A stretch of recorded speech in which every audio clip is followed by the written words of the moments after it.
મિત્રો એક્સેલની અંદર આ પ્રકારના કલર્સ આપણે યુઝ કરતા હોઈએ છીએ. આપણે ફાઇલની અંદર આપણે જરૂર છે બધું અલગ કરવા માટે, અલગથી સમજવા માટે. પરંતુ જ્યારે હું પ્રિન્ટ કરીશ ત્યારે એ કલર પણ પ્રિન્ટમાં દેખાશે. તમે જોઈ શકો છો અહીંયા હું પ્રિન્ટ કરીશ ત્યારે કલર પણ અંદર આવશે. મારી પાસે કલર પ્રિન્ટર હોય તો કોઈ સવાલ જ નથી, કલર પ્રિન્ટ આવશે. પરંતુ મારી પાસે બ્લેક એન્ડ વ્હાઇટ પ્રિન્ટર છે, બરાબર. એને હું બ્લેક એન્ડ વ્હાઇટ પ્રિન્ટરમાં જ્યારે હું પ્રિન્ટ કરીશ ત્યાં બધો એરિયા જે છે એ બ્લેક એન્ડ વ્હાઇટ આવશે, બરાબર. અમુક એરિયા ઝાંખો પણ થઈ જશે, જેથી હું ઘણું બધું વાંચી પણ નહીં શકું. તો મિત્રો જો કે આમાં મેં બધું બોલ્ડ કરેલું છે, થોડું દેખાશે, પરંતુ બધી વખત આપણે બોલ્ડ નથી કરેલું હતું અથવા ફોન્ટ પણ એવા હોય તો તમે જ્યારે પ્રિન્ટ કરશો ત્યારે એ નહીં દેખાય. તો મારે એવું સેટિંગ કરવું છે કે જ્યારે હું પ્રિન્ટ કરું ત્યારે પ્રિન્ટની અંદર કલર વાળો જે એરિયા છે મેં કર્યો છે એ બ્લેક એન્ડ વ્હાઇટ જેમ જ છે એમ જ આવે.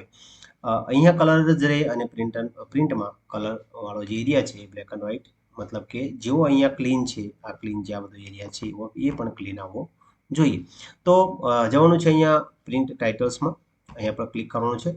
અહીંયા તમારે બ્લેક એન્ડ વ્હાઇટ પર ક્લિક કરવાનું છે અને અહીંયાથી ઓકે કરી દેવાનું છે. ચાલો હવે આપણે પ્રિન્ટ પ્રિવ્યુ જોઈશું. તો તમે જુઓ બધો જ એરિયા ક્લીન થઈ ગયો છે, બરાબર. અને તમે પ્રિન્ટ કરશો તો સરસ મજાની પ્રિન્ટ આ રીતે આવશે. મિત્રો અહીંયા જે કલર છે એ કલર તો રહેવાના છે, કે બદલાવાના નથી, બરાબર. આ ફાઇલને તમે કોઈ બી જગ્યાએ શેર કરશો તો પણ એ પ્રિન્ટ જે છે, મતલબ કે જેવા કલર છે એવા જ રહેશે.